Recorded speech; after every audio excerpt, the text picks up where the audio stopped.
There's no skipping around. And when you read a comic, it almost you almost want to read it in order. So also, comic is narrative. So that means comics tells a story. So this is great for okay, this narrative is perfect for training like writing skills and scaffolding, making sure that kids are making sense when they are writing things in order. And when they are writing and drawing things in this way, they are forced to synthesize why they are writing the next box, why the next box comes, or next panel comes after the first panel. Okay. Okay, comic is art. So this is also great for all those kids who are, they're great visual learners. They love to doodle in your class. They love to draw and stuff like that. But they just don't pay attention when they're being spoken to or when they have to read. So comics being art and art being something that generally kids love, it helps the kids keep interested, engage them in the projects that they are working on at the present. And finally, this is the most important thing, especially for a language class, is comics is juxtaposition. Comics is the juxtaposition of both words and images, meaning that the words and the images have to work together in every comic you read. So basically, it's helping kids to synthesize what they're reading with what they're seeing. Okay, so a lot of times if you're doing a language comic, which we've started developing at Bishop O'Dowd, a few of the Spanish teachers and French teachers have comic projects. And by using a comic project, they can students can not only see the words in Spanish or in French, but they can glean more meaning from it through the drawings that are underneath it.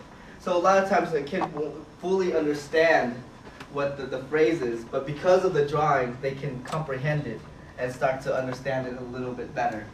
It's like when I came to America, I watched Sesame Street all the time, and I just kind of picked up English, and it was like, how did I really do that? It was just because through visual images and word repetition and juxtaposition of both, you can kind of synthesize the information way better. Okay. Okay, so I guess you want me to go to this? Yeah. Okay. Well, when I present these things to teachers, they're always like, there's a lot of questions of how they're going to do this in comics, how they're going to do comics in the classroom. So the challenges of doing comics in the classroom. Oh, sorry.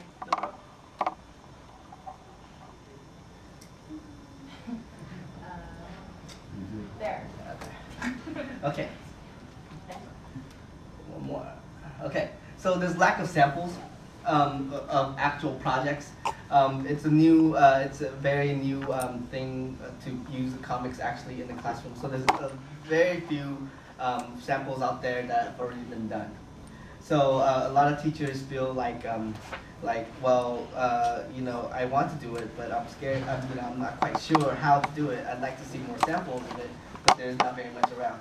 So with that, I say, go on to the Chinabooks website. They have a bunch of samples and sample projects that you guys can actually download and check out. Also, I'm sure there's tons of other resources out there. I am blanking right now, but hopefully I can tell you guys more about that later. Reluctant I'll kids. go over the Okay. sample stuff. Reluctant kids. A lot of time, kids feel like this is almost a little too overwhelming for them. A lot of kids can't draw. They feel like they can't draw, or they feel like they're just not interested in it.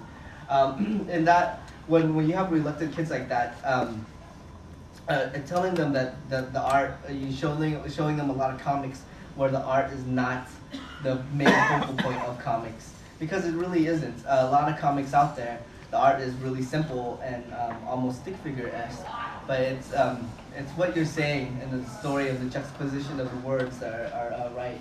I also included, well, we can do that in a second. Time. a lot of people don't have time. You know, if you're gonna do a comic, it's gonna take, you know, more than one class period to actually have kids draw, kids write, think of a story and stuff like that. So a lot of times teachers don't have enough time to do this. But I feel like when because of a comic, you can provide so much information and so much teaching into one lesson. The time thing can be an asset. You can actually teach so much in that time that you're doing comics.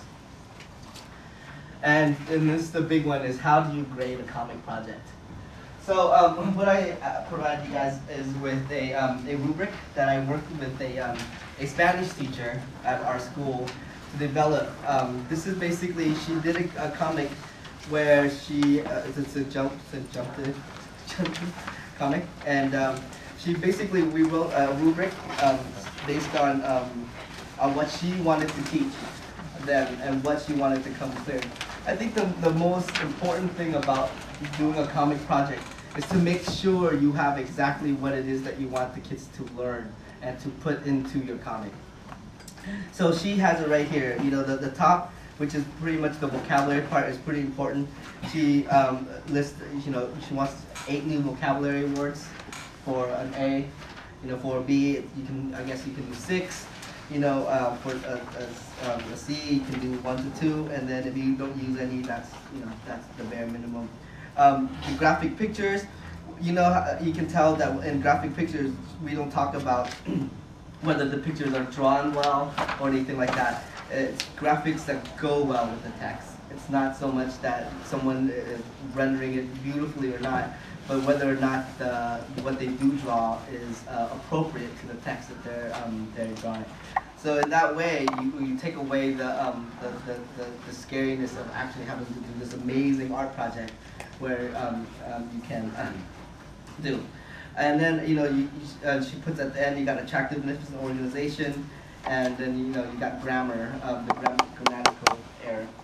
So in this way, you can grade a comic project without having to deal with things like aesthetic beauty, and you can cater to the weaknesses and strengths of each student. One last thing I want to say really quick about this is that comics is an excellent way to incorporate group work into your classroom.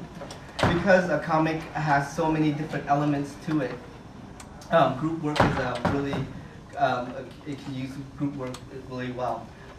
For example, you know, in a comic you have a writer, you have an artist, you have a person that, you know, colors, or you have different jobs that you can assign a group. So if you pair a group up in 2, you can have a writer and an artist, and in that way both person can be learning a lot, because the artist has to know what the writer's writing for him to draw, and the writer has to know what the artist has to draw for them to make the story correct. Excuse me. In the classroom, would they all be working on the same project then? In my classrooms, I've had kids work on the same projects but in different ways. So they would have, each kid would be doing an individual comic, but in one assignment. Is that what you're asking? Yes. Yeah. So that's another great thing about comics that I'm glad you brought it up, is that you can give them one assignment and get completely different point of views every time. You know, kids can process your information in so many different creative ways that that makes it, when you grade, it's not as boring. Checking it out. We use a lot of technology in our classrooms. So just a word about that really quick. I wasn't planning on it, but so what we use is we use a program called Comic Light. Comic Light comes with Macintoshes, but I know that